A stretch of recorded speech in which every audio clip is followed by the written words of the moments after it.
Live in Bethany on Live at 5 Tuesday dog training tips for you and your dog with Karen Laws. And I have a very special guest here today, Tracy Franken. And I'm so excited that she's decided to join us.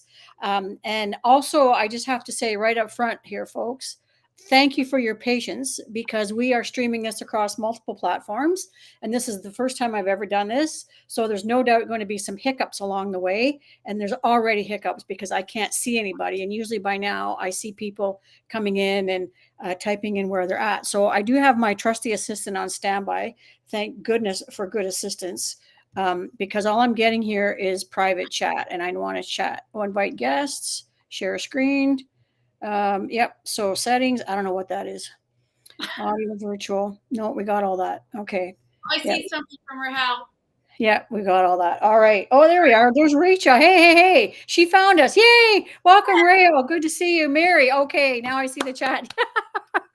Thanks for your patience, everybody, because like I say, this technology stuff is just, I've been wanting to stream across multiple platforms forever. And then, of course, in my usual way, I decided yesterday that we were going to do it this way. And my assistant was all over it anyways. She was light years ahead of me. And I went, oh, sure. Yeah, okay. So that's good. Hopefully we're going to see more. I usually have when I'm on Instagram, so it's showing up here on my channel, Instagram, and Facebook. It's showing up as I can't see the people that are in, but we're going to assume that there's some people here. So I already see. Thank you for clicking, for entering the chat and letting us know that you're here. For those of you that are just watching, I see you are coming in on Facebook, but those of you that are watching, I hope I've tapped into my Instagram. I'm just going to see if my assistant can check this. Okay, how do I know? Whoops. If people are watching. So it's super hot today and it's summertime. So I know a lot of people might be, at least it's hot here in Canada. Rahel, I hope it's nice where you are. Hey, Sally, good to see you. Thanks for joining. Interesting. Okay, this is good. All right, we're at 5:06 already. We're gonna be done here at 6 o'clock. We've got a ton of things to cover. We can cover as much or as little as everybody wants. Today's topic is how to build a relationship with your dog, and there's really no better person to do that with than Tracy, because she at one time lived with 19 dogs, and so now she's complaining because she feels like she's an empty nester with I think 8 dogs or something. Okay. Oh, good. Okay. Thanks, Ray. I'll let you monitor that because I can't see. I don't know. I can't see who's watching what here. So and I can't invite guests. I can see the chat, so I'm just going to leave it like that, and hopefully we're in there. It says I'm supposed to go into some different, but I don't think I'm supposed to type in a different link separately. Honestly, chat.restream.io. I don't know if I do that. I'm afraid I'll lose everybody. I don't know. Yeah, okay, there's that. And then there's slash chat. See what happens if we no, it says leave site. No, I don't want to leave site. Sorry. I'm not leaving the site. All right, it's hot. Okay, so post in the comments where you're from, where you're signing in from, and what your weather's like there, because it is like stinking hot here. I was just saying to Tracy, I have a cottage, a lakeside property, and I came home. Hey Debbie, thanks for finding us. I came home because it was so hot out there. I literally couldn't sleep. I don't have air conditioning out there, so I was happy to come home. And then today it rained all day. So I hope that people can find us. And I do have an assistant, like I say, good, that's watching, and she's letting me know if I'm making a mistake or not. So the other thing that's different this week over the Instagram way is, Mary says, okay, I'm going to just say this. Okay, apparently it's not streaming on Instagram. Let me just see if I have to see that. Edit events. Unable to connect. Ah! Okay. Let's see. Come back. Okay.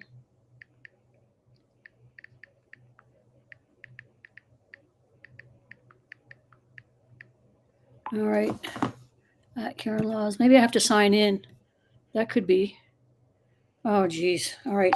Patience, people. Thank you. 539 9977. I just thought because I'm automatically streamed or connected on my phone that I was in. All right. Okay, so that's that. Now I go back. There, it should be there. Yep. Okay, sorry, I'm just coming out here. Oh, geez, keep sending me codes. Oh, get back here. Oh.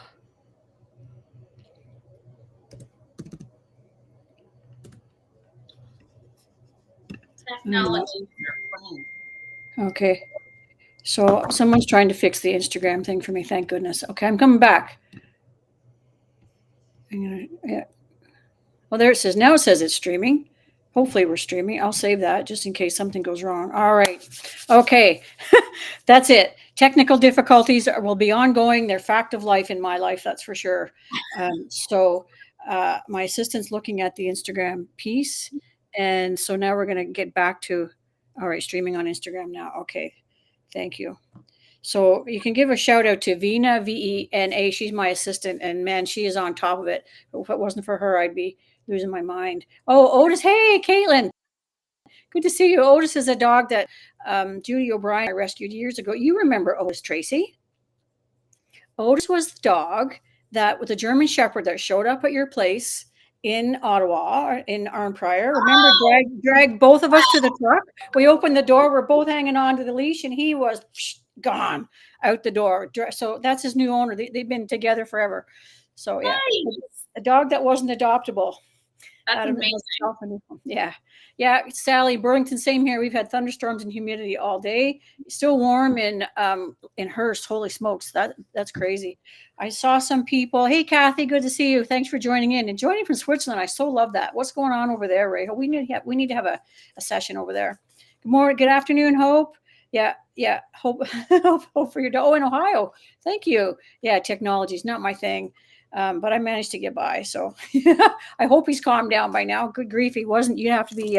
You'd need a hero's badge because he was pretty good. All right. So this week I've been away for a couple of weeks. What's that? He was the one that we did the whole thing on fulfillment, and because he loved to tug and stuff, wasn't he? I think he was. You might have. That's maybe where we started because I brought him back a couple. I think I brought him back, but I just remember. Oh, I'm so glad he found a home. Oh yeah, he's been there for. Put him in the back of my truck. He rocked the truck all the way home because he never settled down, not once. I love that. Yeah. So yeah, he's got a beautiful home. He lives in the country. I think he's got a friend now. He's got a lab housemate. So yeah, he's everything's. It's amazing what happens to a dog when you have a stable environment and calm people that are committed. And you put all of that together, and actually that's a perfect segue to lead into what Tracy's going to talk about today. We got some excellent bonuses here for you guys that are watching live. I've been away from the lives for a few weeks and doing a couple of things, traveling, but also looking at ways to reach a broader audience rather than just Instagram. And thankfully, Restream has finally changed their platform so we can stream to both Facebook and Instagram and soon YouTube. So it's a struggle. That's why, like I say, I'm sitting because I'm not in my regular office because I don't trust my Starlink satellite dish when the weather is so unstable. It tends to drop off when you least want it. So we're in the house closer to our main system. Doesn't mean it'll be any better, but I just have more confidence in that. Yeah. So this is, as you all, some of you may or may not know, Tracy Franken is a entrepreneur, dog trainer, public speaker, award-winning speaker, podcaster, and so much more with dogs. She makes dog training look easy. If you don't follow her podcast, what's your podcast called, Tracy? Beyond Obedience. Beyond Obedience. I was thinking you're on Instagram at Not Trick or Treat Training, I think is what your handle is. Is it not? Yeah. And our podcasts are interesting, lots of fun, just like her. So Tracy and I both came through. We followed several similar mentors together, and this is where we met Ray Hill, but we had a blast a few years ago, pre-pandemic in Texas. And the difference between what we both got out of that was Tracy put together an online course and I put together an ebook.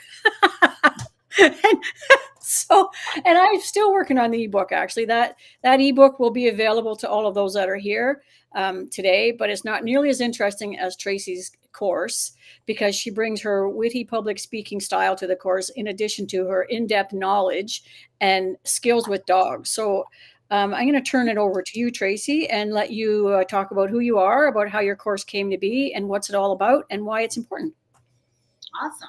Thank you, Karen. And I'm so honored to be here and that we got this going. Yeah. I'm amazed, actually. Thanks to Vina, my assistant, for doing this. She's staying up all night. Oh, apparently I'm live on YouTube as well. Okay. Wow, we're doing all the things. Yeah, woohoo.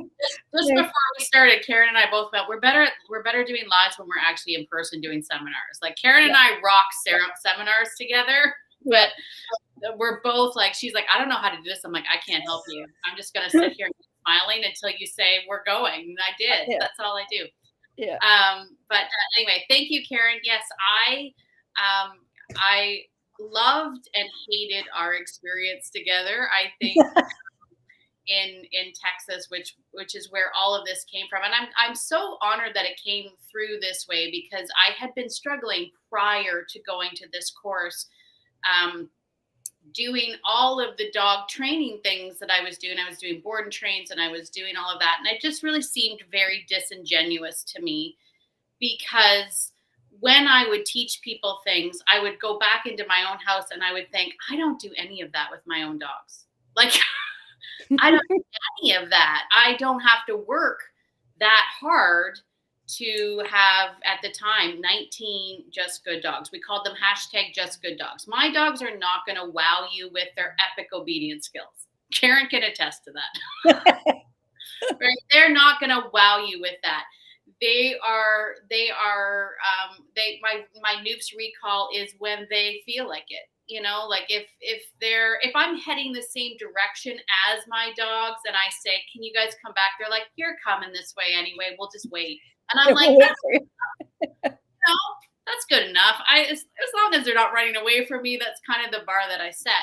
And so there was this sort of this disingenuous feeling that I had when I was training people, because I was like, yeah, you have to do this and teach this and do this and all of these repetitions. And then I would think that's not what I do. And so when I went to this program in Texas and was put with that husky for 9 days, I came back with such a sense of feeling like, oh, now I get what it is that I do that makes it easier for me to not have to work that hard. Like that was the aha moment for me. It came that, I will say this, it came from that and also my work with horses. I also took a lot of courses with natural horsemanship. So the ability to work with, prey animals versus predators and all the work I did with horses. But I came back from that and I was like, this is what I need to teach. It's not meant to replace obedience. It's not meant to do this, not that. That's not what this is about at all.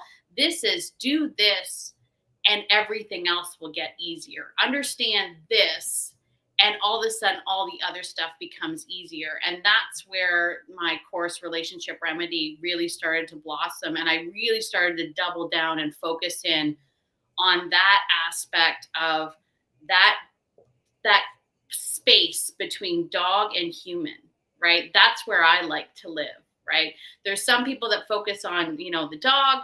How can we fix the dog? How can we stop the dog? There's some people that focus on like the human, and then there's like me. I like to play in that space in the middle and really try to get that connection between the human and the dog. And when you start to see the world that way, it literally helps open up everything. All of a sudden things become easier. So I've always loved your line, Karen, see the world through the dog's eyes. Mm-hmm. And I've always enjoyed the idea of allowing people to be present for that. I stopped doing my board and train simply because I love seeing when the people get it. Like I love seeing, like it's the connection between the dog and the human. And when the two of them connect in a way, I still to this day, I've been doing this for I don't know how long, I still get goosebumps when I see it. Yeah. And you can tell when the people feel it. They're like, "Did you see that?" And I'm like, "I did see it. It was, like, Yeah. he looked up to me, and I really felt like he got it." And I'm like, "Yes!" And like that's how I am in a weird geeky way. So I kind of stopped doing all the other stuff, and I focused just on this relationship stuff. So, and it's an interesting contrast because when we came away from that program, I was not that far out of the competition world training retrievers for field competition. And I too had a husky that had absolutely zero connection with people. Yours had too much connection, and mine had none. And so I was doing all the things I would do in my competition dogs, and I was getting literally nowhere, nowhere. I put a pinch collar on her, and you would think I killed her. Remember, I put it on, and she just like, what? What did I do wrong? And so what I took away from that course was the same thing as you, and applied it in a different way. It was, to me, it was that there's both sides of it here. It's to how to think differently. Now I think differently. And as I said to people, you come away, that was Nelson Hodges that taught that course, by the way, for those of you that don't know, we're not talking in code here, but it was, it was, you think about dogs differently and you give them, and Nelson's line was always, they are thinking sentient beings, and you give them credit for that. And so many dogs we see in the world, and we see them with the owners too, they don't have that connection and they don't see them that way. And sort of, once again, opposite to you, I prefer to do board and trains because I get to see the potential of the dog from that perspective first. So I know it's there, and then I can, then my fun is transferring that to the owner. So I do my board and train basically as my whole private program plus a board and train, for those that want it. So that is the magic moment when I call it the aha moment, and the lights come on. I like it when the lights come on in the dog. I go, okay, now we're there. Now we're home. Now we got to get the lights to come on with mom and dad. And when that happens, it is the magic moment.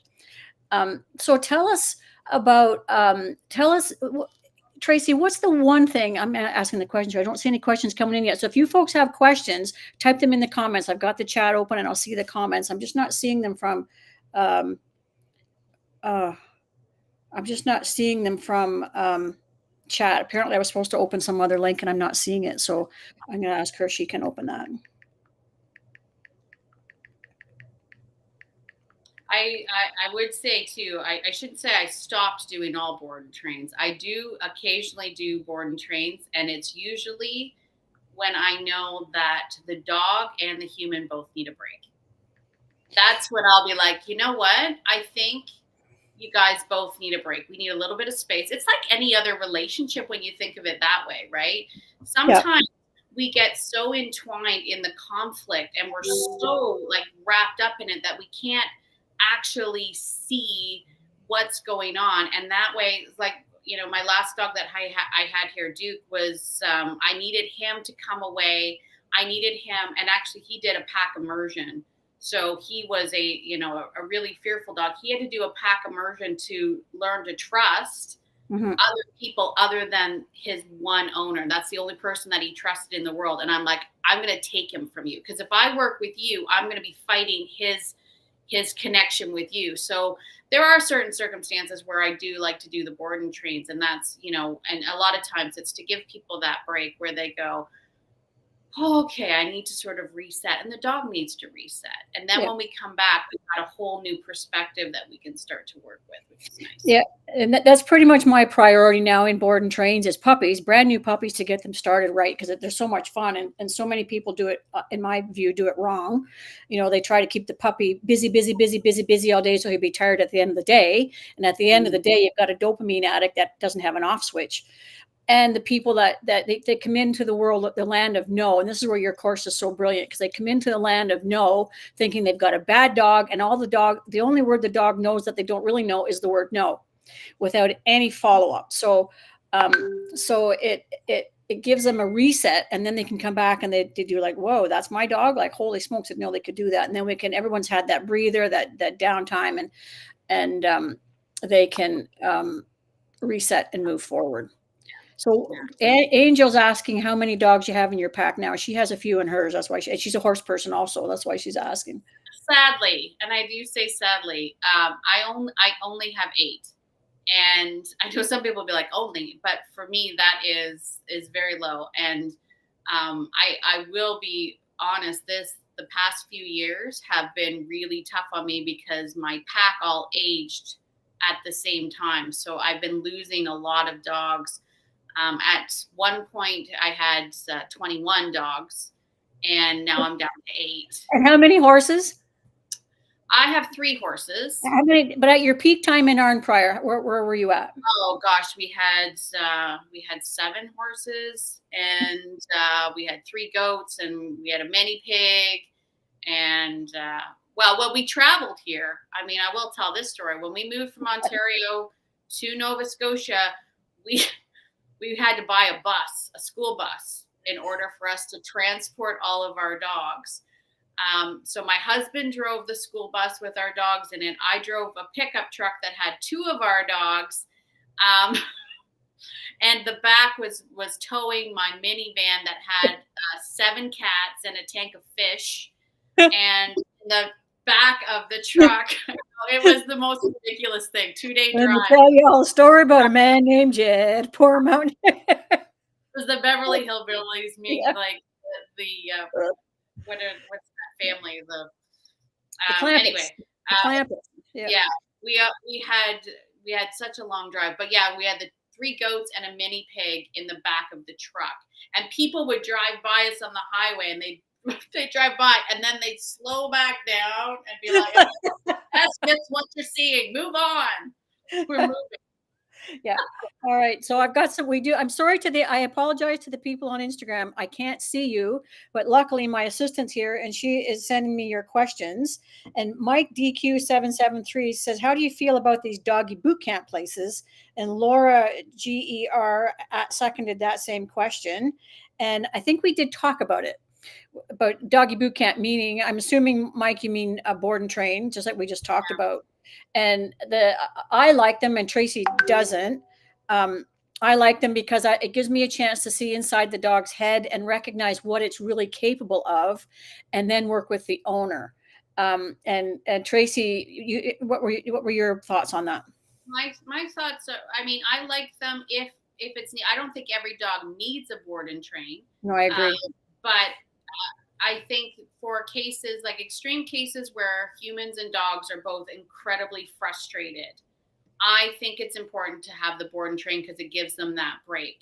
I think where I have seen in the past a lot of board and trains go wrong is that the idea in the human's mind is that going to the board and train is going to fix the dog. Right. And that's not the case. I always equate it to this, right? I like to equate it to horseback riding. So if you have a green rider and a green horse, you send the horse away to learn how to accept a rider.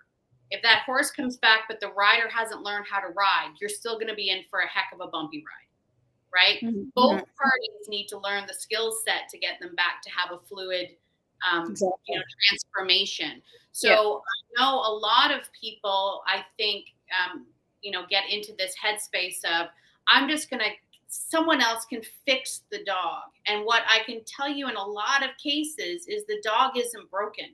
The dog is being a dog. The dog is perfectly well adapted at being a dog. They're just struggling with functioning in your environment. So once we get the dog set up, we still need, that's where the biggest amount of work comes, is when that dog goes home, because that dog is going to go back into the regular patterns and routines that they're used to. And if we don't have a trainer that understands that we have a lot of work there to do, that's where people can get kind of disappointed with the results because they think it's going to fix them. Right? Yep. There's no quick fix. There's no magic pill for anything. And the purpose of a board and train, Mike, to get back to your question, is to do that a brain reset. But the dogs will develop new habits. But keep in mind how the dog brain is structured, that existing, that old mindset is still there. So we just pave over top of it with new thinking. But then we have to pave over top of the human's brain so that they have new thinking. Because if we don't, everything's like an elastic band. It's way out here. And as soon as they go back home, boom, it goes right back in. And that's one of the reasons why in board and trains, if I can, I like to take the dog home. Because otherwise what I've seen happen time and again, like deliver it to the home and work with the owners was in their home, because what happens is they'll come here, the dog's perfect, this is his environment, even any place I take them, they're fine. But then they get home and all those old skeletons come out of the closet. And Rufus across the road, who's always lunging and barking at Fido when they come out, he's going to be barking. So mom gets out of the car and right away she's tensed up on the leash with a pinch collar on, and the dog goes, oh yeah, this again. And he just comes unglued right away. It can happen in a matter of minutes. So there's a whole pattern that has to be reestablished. So before we move on here, I just want to, we're going to talk about a lot of stuff here. We're going to run out of time really quickly, but I got some questions showing up on Instagram. We got a couple of questions, and all of these questions, in my view, can be addressed by that building that foundation. And what's the strongest foundation? What's the number one concept in building a foundation with your dog is what? Relationship. Relationship. Yeah, building your relationship. Like we say to people, always say, particularly I teach dog trainers, through my hybrid academy, and people say, well, what business are we in? We're in the dog business. No, we're not even in the people business. We're in the relationship business. Relationship both with the dog and with the owner, and they have to come together. So Tracy has put together this phenomenal course, and we're going to just do a little couple minute promo here, a little description on the course and what's in it for those of you that haven't taken it yet. And if you haven't, I highly suggest that you do, because it's not a replacement for a lot of things that we're going to do here on our weekly lives, but it's going to complement things that you've had questions about and complement things that you hear other people do, and it will immediately go bing when you hear these questions asked and answered on these weekly lives. Tell us about your course, Tracy, and what's in it for the people that signed up today before the end of this event. So Relationship Remedy it's an online program. Now we've changed it to the format you can do it at your own pace. We used to do it where it was only available in the seasons, and I ran through it with you. But I've opened it up to do it at your own pace, but you have the continual support. And as you go through the program, you're going to start to unpack. First of all, the very first part of the program is to actually see where you are in your relationship. Put a magnifying glass on your relationship. We're going to do some tough questions. And my saying, for those that know me, know I have a saying that's always, how interesting, right? Whenever your dog offers you up something, I want you to say out loud, if you can, how interesting. And in the first module, you're going to have some how interesting moments when we take you through just sitting back, and I want you to observe what it is that your dog does in your presence, when you're resting, when you're doing this, and you're going to go, how interesting. I didn't know my dog did that. How interesting. I've seen so many people go, this really hurt my heart a little bit. Might hurt your heart, but it's your dog is telling you stuff every single day. And we are quite often not open to hear it. So that very first module is going to be a little bit of a gut stab for some, and we go, okay, that's where you're at. How interesting. And then after that, we start to get to work with actually seeing the dog. And we break everything down into, let's talk about your on-leash relationship. Let's talk about how you're handling the leash. What kind of pressure are you putting on? What happens when you move back, when you move forward? What happens when you tense up? We're going to start to let the dog tell you exactly what they are feeling, so that you have a crystal clear idea of who this dog is. Because I can honestly say, for me, and I'm sure for a lot of trainers, but for me, when people put up a question, they'll be like, how do I get my dog to stop doing this? I will literally look at them and go, oh, just tell them not to do that. There's a question here from Agnes. Agnes, I can't pronounce Sangle P. It says, how can I stop my dog from sniffing around while walking? And you're nailing it. You're hitting it right on the core. Oh, don't do that. Just don't let him do it. Just don't do that. Just don't do that. Like that's so. And for dogs like that, for that particular situation, I would actually say, well, let's see, what is he sniffing? How much is he sniffing? What's going on with that? And in a lot of cases for big sniffers, I'm going to turn to you and say, we're not going to tell the dog no. We're going to tell the dog not now. It's a mindset shift for the owner. It's also a mindset shift for the dog, right? When we say to a dog, don't do, no, they end up becoming more like contained, and then their life becomes smaller. we're gonna switch that around, and we're gonna say, hey, if you've got a big sniffer, let's find some really fun games that you can do. So the dog goes, oh my gosh, I not only get to sniff, but also my owner is sniffing with me. Oh yeah, people think you're nuts. So I do that all the time. It's a wonder people haven't called out the white coats. You know, Right? on the I know. street. I do it in the comfort of my own property when no one's looking, to be honest. I do it on the street. But the other part of that is you teach the dog that as I say to people, leash walking is inherently boring for dogs. So when they know that there's a chance along the way, every so many minutes, you're going to break it up with a free sniff adventure, then you become a lot more relevant to them. Yeah. Yeah. Yeah, and And that's what. Yeah. and creating games outside of the walking event, I think has been like very beneficial. So, we have, because we always have agendas, right? People have agendas, dogs don't. So when we go out, we're like, okay, I got to get to work, I got to do whatever. So we have a time frame in our mind, which is fine. I'm not saying that I mean, obviously we all have lives and we have stuff to do. But outside of the walking event, if we could actually create a little bit more intrigue and engagement with the dog, doing fun games and whatnot, now when you go out, you're somebody. My tagline is up for my walk program was always be somebody worth following. So much Absolutely. easier to Yeah. get a dog to walk well with you when you are somebody worth following. Yeah. And that was, I think, the biggest lesson that Jace taught me in that program. Like, he basically could care less about me for the longest time, for 3 out of 9 of those days, 4 out of 9 of those days. Yeah. He just did whatever he want. I was the dope at the end of the rope that followed him everywhere, just like, I guess we're going this way now. Like, it was just, but then all of a sudden one day he turned and looked at me like, are you coming? And I went,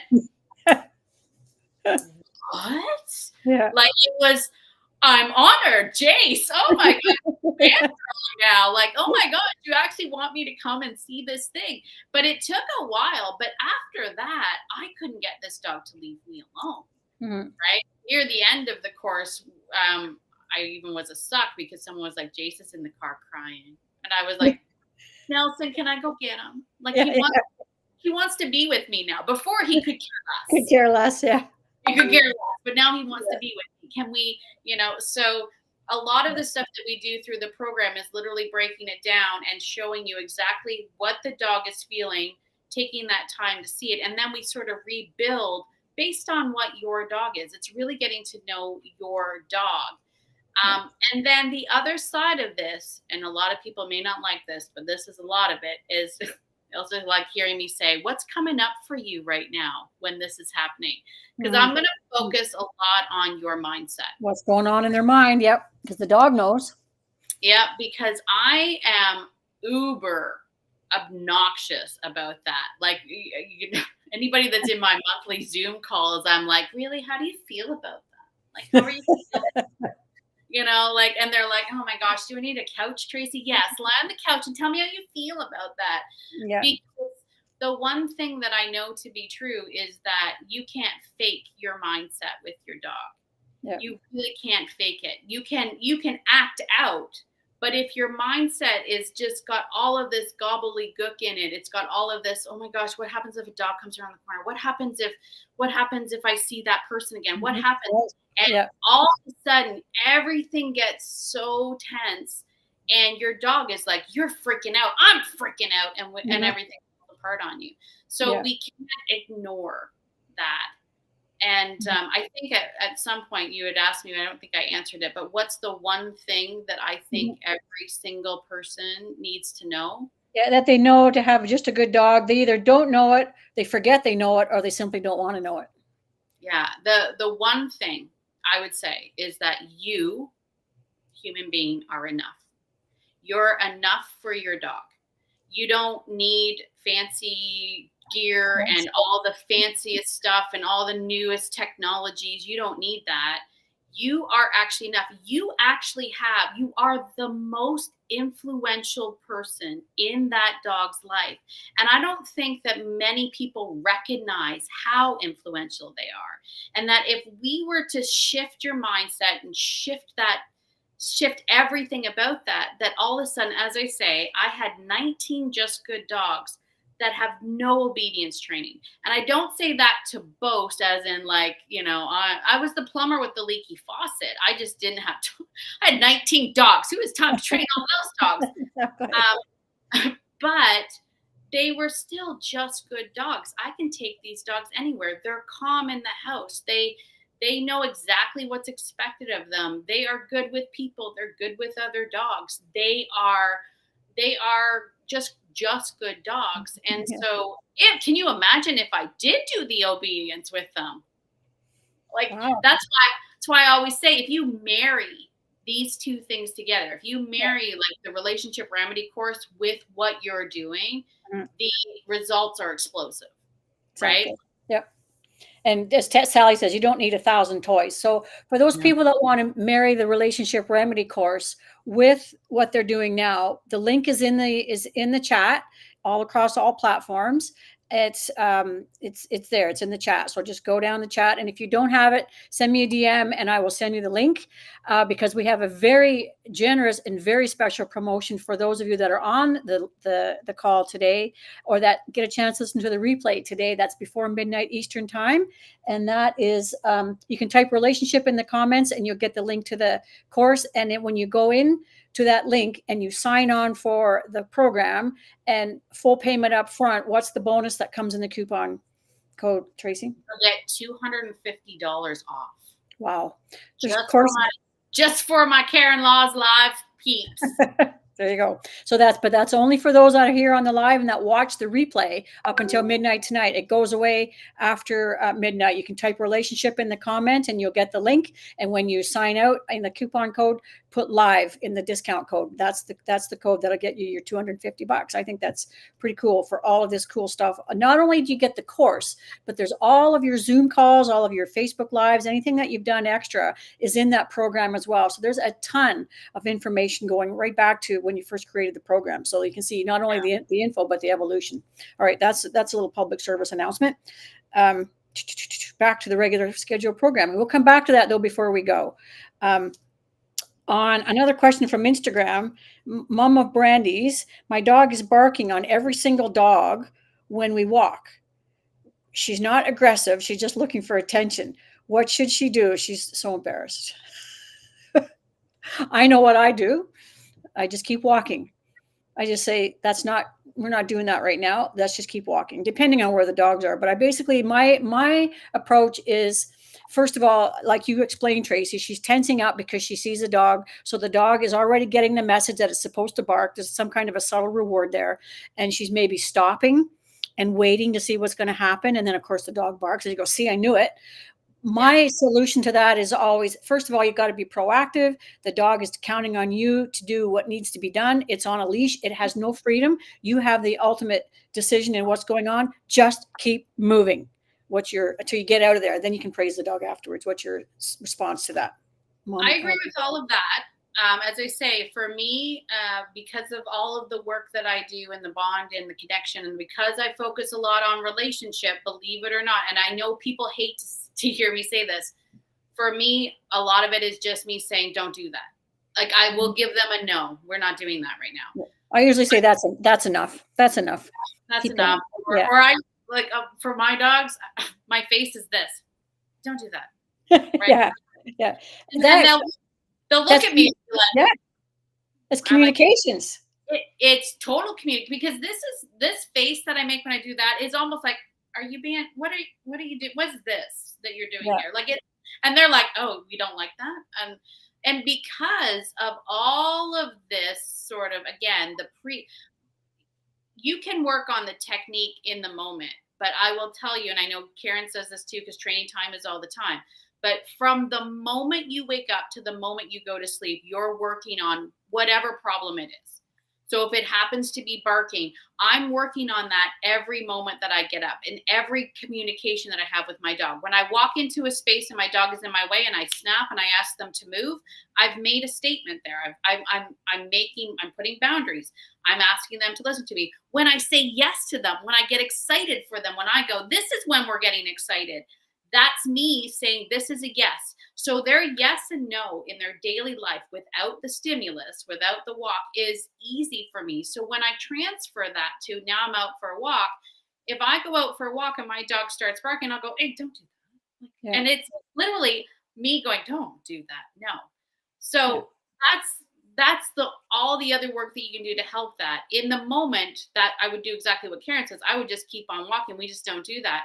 But also, my other thing would be if you can find a trainer or whatnot that does like pack walks or whatnot, I would teach your dog that they can work with other dogs so that they don't learn that every dog they see is play, play, play, play, play, play, right? I would invest in like, we go for a walk with someone else and we're working. And that walk is about we're going on a ritual of migration without anything else. My dogs, the reason why they do not react to any other dogs is because these dogs have done so many pack walks.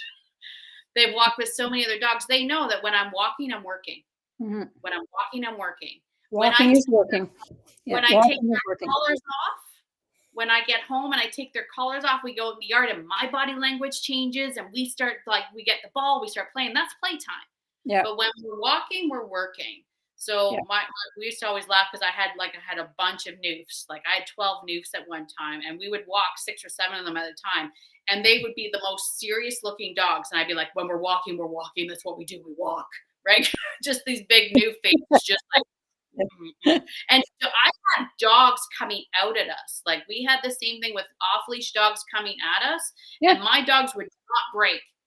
And I'd have to stand up and slap the ground and send dogs away because my dogs are working. You do not disrupt my dogs.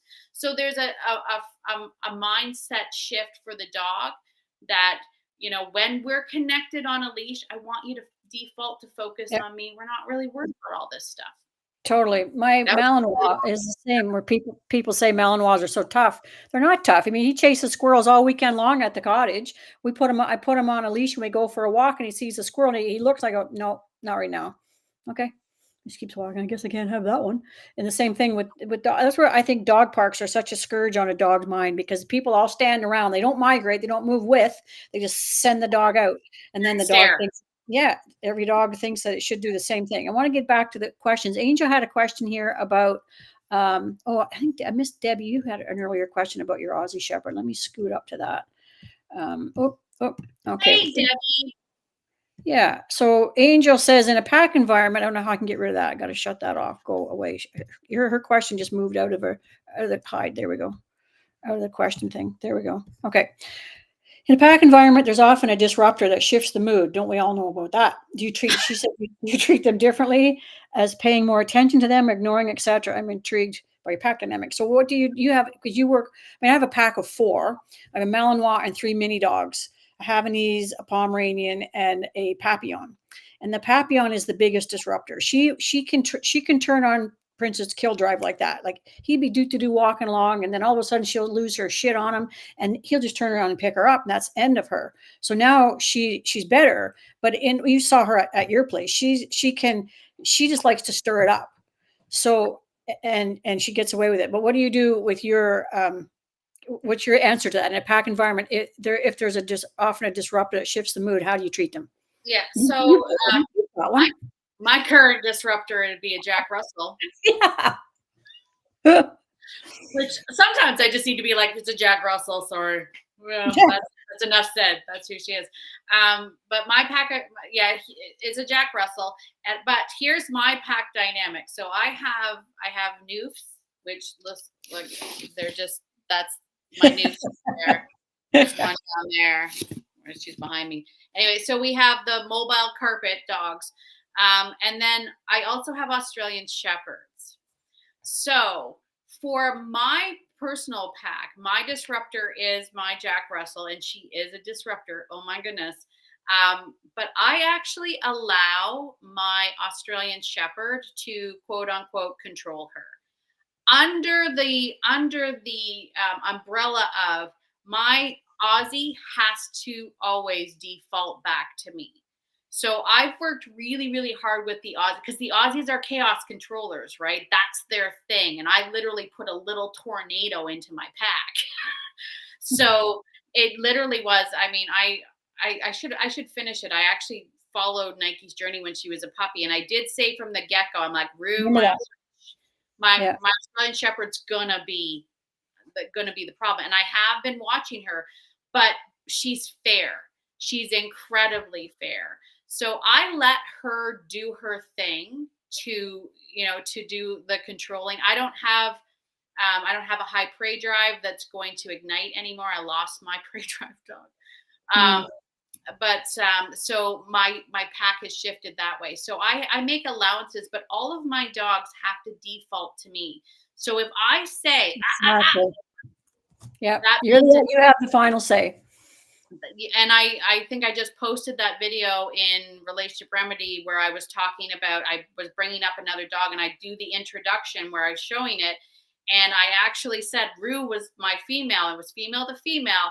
And I was like, how interesting. This is going to be, this is going to be interesting. And then my male Australian Shepherd poked one of the dogs while they were intense. And they Mhm. started going, ah! And I Yeah. went, hey! And they Yep. stopped. Yeah. And That's it. that's all it takes, Yeah. right? Yep. So Same thing happens there. that's the relationship part. So Mhm. that's why this course focuses so much on that, because there's all the techniques that you can use, Yeah. but if we have this, then everything gets easier. I'm not exaggerating when I say for my dogs, a lot of the behavior stuff is just yes or no. They Mhm. offer me up something, I'm like, don't do that. Honestly, Yeah. like that's embarrassing. Don't do Yeah. that. Can you talk about Debbie had I don't think she got a question, but you talked about Max, talking about Aussie. Max, the purebred Aussie, they're his third home, and she's committed to not let him go through that again. Do you know Debbie? Debbie, Oh, yep. Debbie oh, he Paul, Debbie's wasn't like a trained? super fan. Okay, yeah. He has his issues, but he barks at airplanes, helicopters, fireflies, white delivery. So does Prince, actually, white delivery vans, and pure later brown trucks. And she says he has the frustrating moments, but she thinks of that. That's interesting comment all the time. Yeah. Um, so there's another one from, I think, one of your students. Um, 3 months in with a 9-month-old pup. She doesn't know what to teach him first. So she says, we worked on sit, knowing his place, bed, mat, blah, blah, blah, thresholds, weight, safe pool, and just meshing with our life. He's still fearful of new experiences. For example, all the flags on Independence Day, July 4th. How can I give him more confidence? I know my answer to that. What's yours? So sorry, I missed that. It's 9 months old. He's 9 months old. I think she's in your course already. I'm not sure, because she says your stories and humor are worth listening to. And the wisdom you bestow is a bonus. 3 months in with a 9 month. I think she's had him for 3 months. He's 9 months old. They're his third home. I ran into a couple like this at the van rally with an Aussie Shepherd. He was 6 months old, and they were his third home. These dogs are tough when you don't understand how to build a relationship. And Yeah. she's got into the mechanics, sit, knowing his place, all that sort of stuff. Can you see the chat? Oh, yep. And now I can see it. All Okay, right. good. Karen, yeah. Yeah. So, So for me, I the reason why my company is called Beyond Obedience is because I don't focus a lot on obedience. mhm, And for me, it's all relationship building stuff. So how do we get a dog to trust? It starts with you, right? Does your dog trust you? So we go through a lot of different things on how do we get a dog to trust you, right? One, you have to be predictable. That's the first thing. You have to be predictable in all of the things. They have to have a pattern of predictability. But for like a 9-month-old guy that's fearful, I'm actually going to be doing a lot of like I go first, right? If you don't mhm, like this, I go first. We talk a lot about this, and this idea of, instead of asking dogs to do stuff, show them, right? mhm. Do it. Be a part of it. Leaders go first. Yeah, be a part of that experience, because now you've got a dog that's like, okay, well, that flag didn't kill mom, so maybe it's okay, right? I have so many things for fearful dogs. I actually am working on another program that's going to be coming out soon that's just on that, because fear and going through the fear process is one of my love languages, honestly. Mm. So I have lots of criteria about, fear of inanimate objects, fear of people, fear of dogs, and how we build trust. But the long and the short of it is we want to work more on trust me. So we're going to start in areas where he is confident. We're going to get him to do some things. We're going to build up the confidence. We're going to let him retreat back to his comfort zone so he can absorb those things. And then we're going to build out from there. It's great to teach him stuff, and but like for me, I would be getting him to, like, if we're working on place, what if we placed on a log? Like, what if we went out and we did Mhm. place like someplace else? Like, what if we started to build out from there? So um fear is like a longer answer, but it starts with you. Trust me.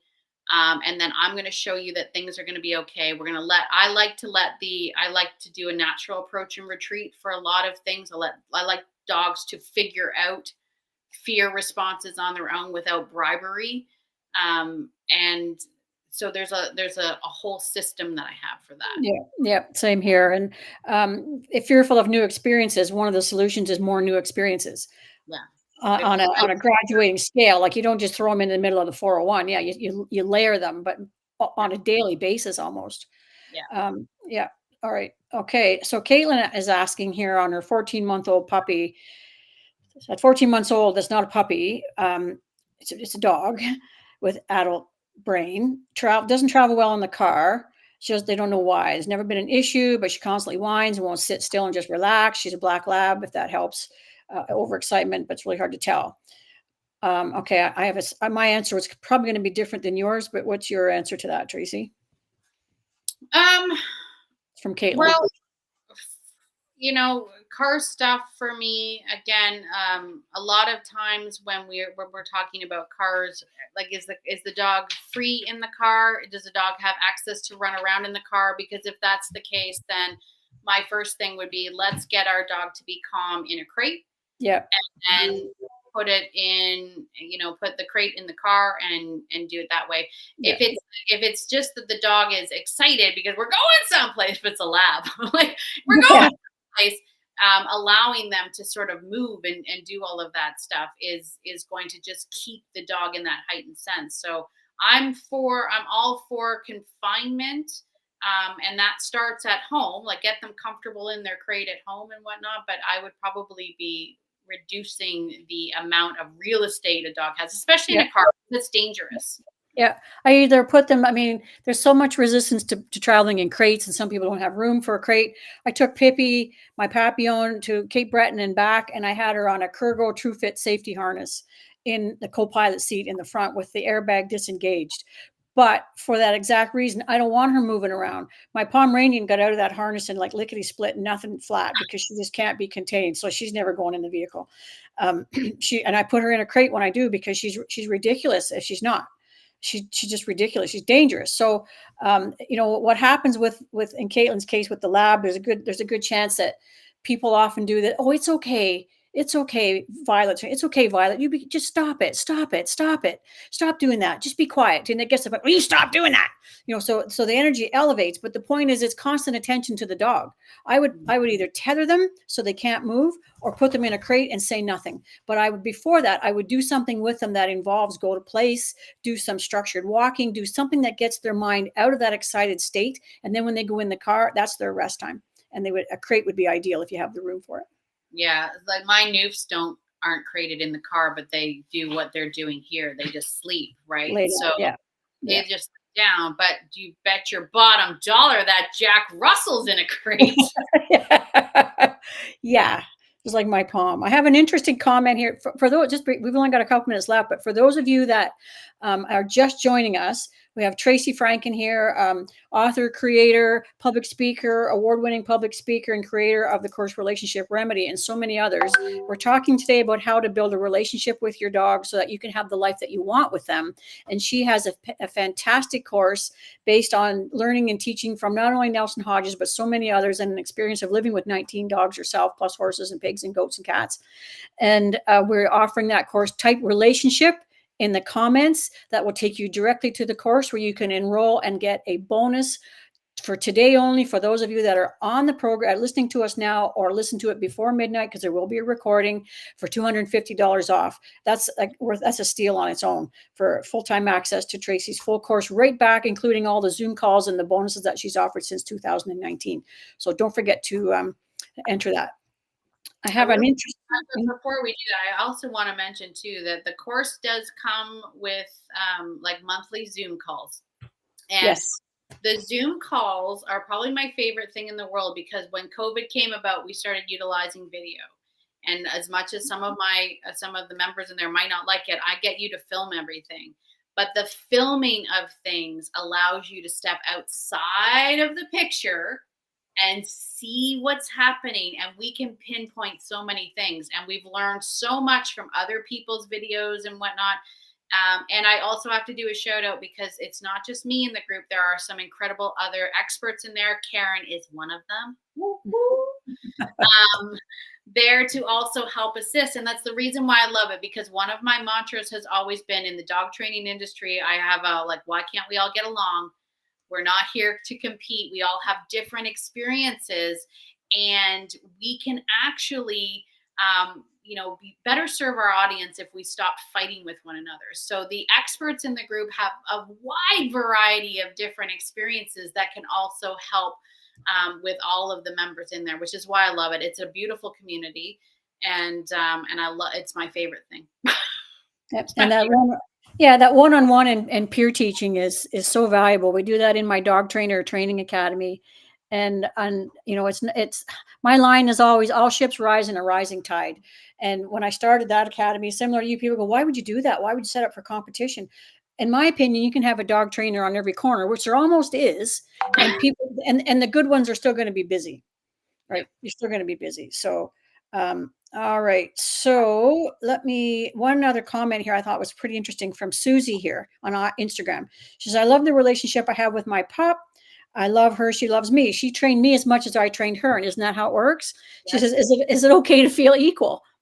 Yes, absolutely.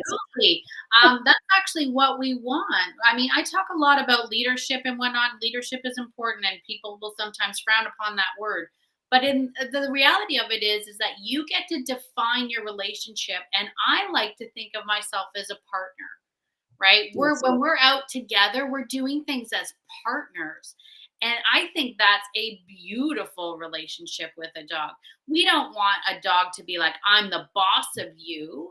We want them, we want them to feel like they are a part of our lives. And I am humbled by what my dogs have taught me, and they still continue to teach me. So absolutely, they can be an equal, 100%. Yeah, I actually love that. I love that question and that comment, because it's a person that is in tune with their dog. That's how I perceive that. Open and willing to learn. Yeah.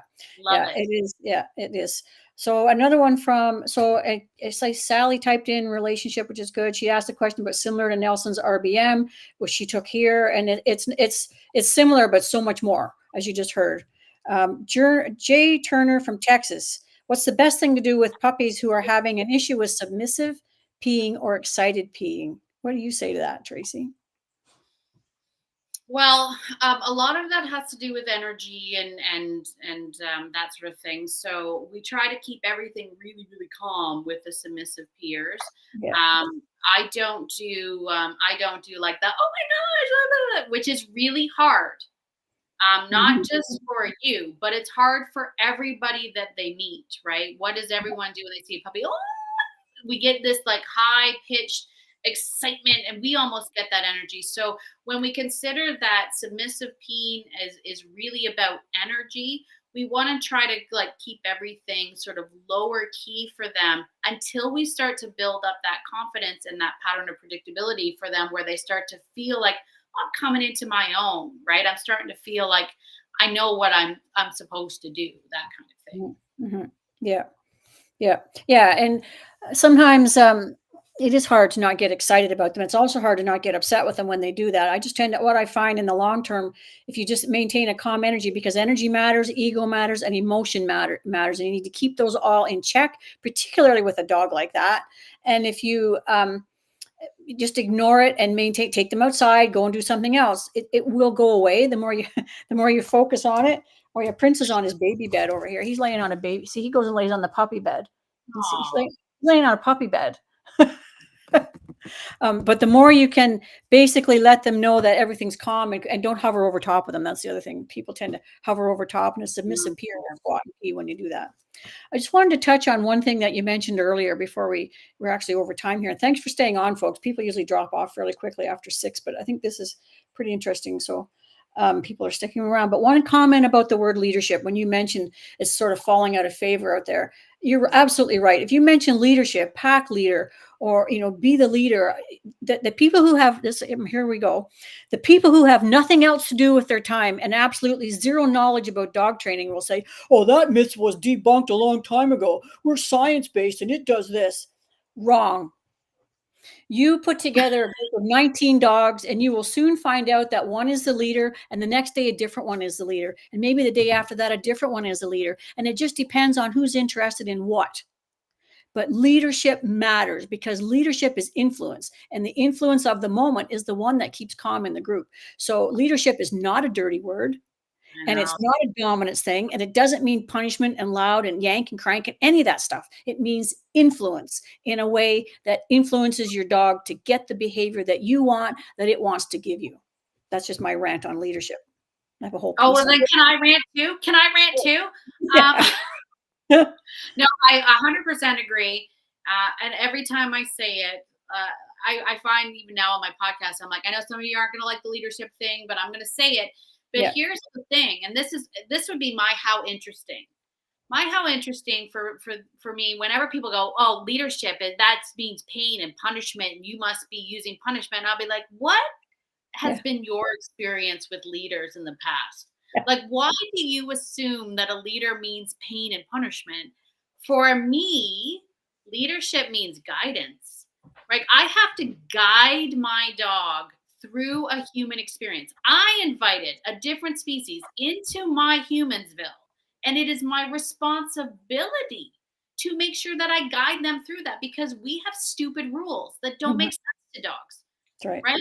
We have leash laws, we have kennel laws, we have, I saw a ridiculous post about, oh, if you put a dog in a kennel, you're cruel. We live in a world of leashes and kennels and crates. That is our reality, and that's why it's called crate training. It's not Yeah. natural, but we have to train them because that's my rule Mhm. as your leader, as someone who's going to guide you through this experience. Otherwise, you're going to flounder. Well, leaders control three things: movement, and not necessarily who goes first, but who's in charge of the movement, where we go, how we get there, who stays safe, resources, things like food, water, and all the toys that they decide they want or don't want, and space. And crate is just another method of space. Space is the number one thing that dogs value. And there's two different species living under the same roof. The fact that they can even cope with us is beyond a miracle to me. Right. And they don't see them in our world, by the way, folks. They see us in their world. So what we do is we learn how to engage in their world in a way that they accept. And if they don't accept it, you better figure out another way to get them to accept it, because they will win. The only way they don't win is when they go to another home. And that doesn't always work out either. But thank you, Cody, Louise, for that comment. I love that.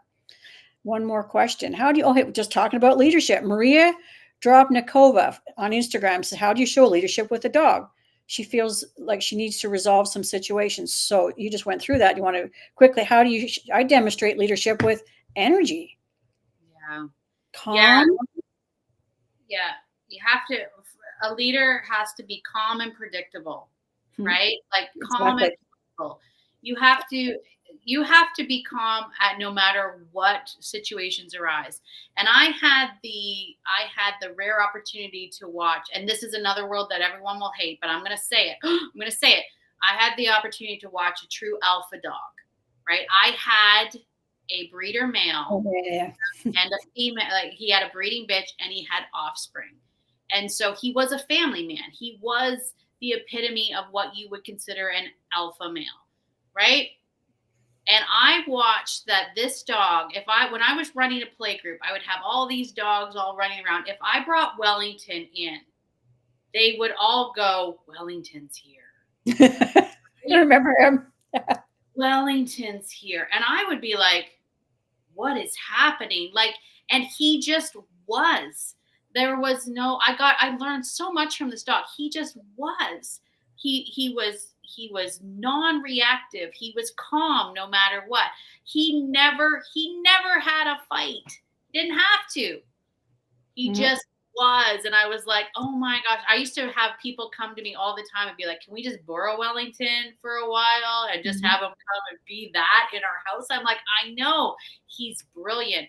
But here was the other thing. And this was the greatest lesson that Wellington ever taught me. And I think it's something that everyone needs to realize is that Wellington was also fun. And I have this story of watching. I got to watch his 3 girls when they were adolescents. They were about 9 months. They were obnoxious, teeny, puppies just running around.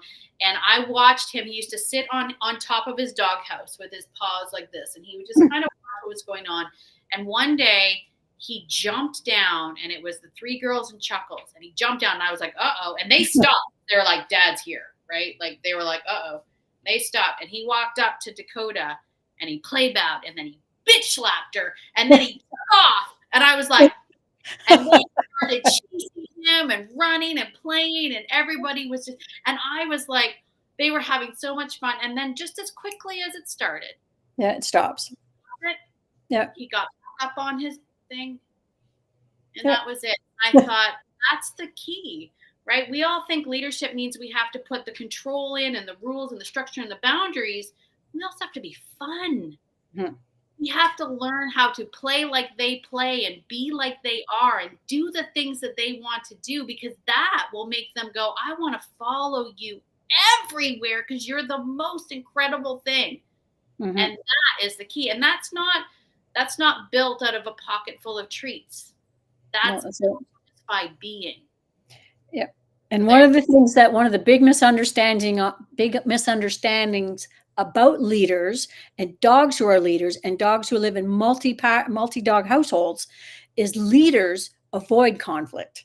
They don't seek it. The one that's stirring it up or causing fights, the people say, well, that's just the leader. No, that's not the leader. That's the basic Jack Russell. Yeah. Jack Russell or a Papillon. That's the insecure one that's just trying to stir it up. They are not. And even Prince, who is what a consummate, Josie's the leader. The Pomeranian is the leader. She just walks in and looks around. He goes, oh, hello, madam. And she goes, yep, see ya. And whereas the even with the Papillon in her face, she just struts along by, and then every now and then she'll do a zoomie around the yard. So that, there's the fun mode there, but there's also the no conflict. Yeah. Yep. Are there any other questions? For those of you that haven't already, please, if you're interested in Tracy's course, type relationship in the comment. You'll instantly get a link to it. And don't forget, when you enroll, to add LIVE, LIVE, into the coupon code to get a massive $250 discount just for joining us today on the Instagram, on the live event. It's no longer just Instagram Live. It's across all platforms. Woohoo! And watching the replay or watching the replay until at midnight, that offer goes away. So if you know someone that's interested, share the link with them. If you're interested yourself, please go ahead and track that through Type Relationship, and you'll get the link. I think Maria says she feels like her dog feels like she needs to solve situations. And I want my dogs to solve situations, but if I see it going in the wrong direction, then I'll interrupt it. That's what leaders do, interrupt it. For sure. All right. So, is there anything else? Angel says, thank you. Thanks for joining, everybody. There will be a replay, and this will be going on my podcast, probably on yours too, when the recording comes out. And I think we should probably do this again. I know. Okay. We're so much fun. We are. I mean, that's literally my last sales point. Wouldn't you just like to hang out with like me and Karen on monthly Zoom? I mean, why not? We're fun. Exactly. There we are. Yeah, when I went to see Tracy a few weeks ago, I hadn't seen you since. Actually, so here's another question though, before I finish that story.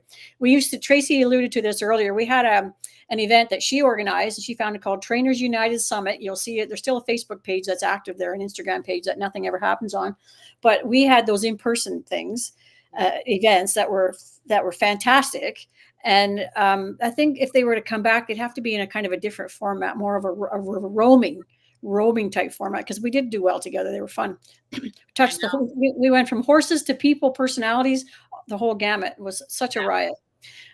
So anyway, and when we reconnected in Nova Scotia, when I was there just a few weeks ago, it had been how long? 6 years at least. 6 years I've been. Yeah, and it was like we were just picking up where we left off, and it was hard to end the conversation. I had to turn to my kids and be like, "You guys can leave the table because Karen and I are just gonna dog nerd geek out here forever." And we did. And Tracy's kids are like invisible. They just go, and all of a sudden you look up, the kitchen is spotless, the dishes are all put away, leftover food's all done. And then everything's clean, and we're just still talking. I have just good dogs and just good kids. Exactly. Yeah, but they don't happen by accident. No. So, yeah. Anyways, folks, we will be back here. I don't know whether Tracy will be here, but I will be back here again next Tuesday at live at 5 for dog training tips and behaviors just for you. So be sure to join us. Thanks for joining in, everybody. Thanks, everyone. Now the question is, I don't know how to end this. We're doing an all-nighter. There we go. Yeah.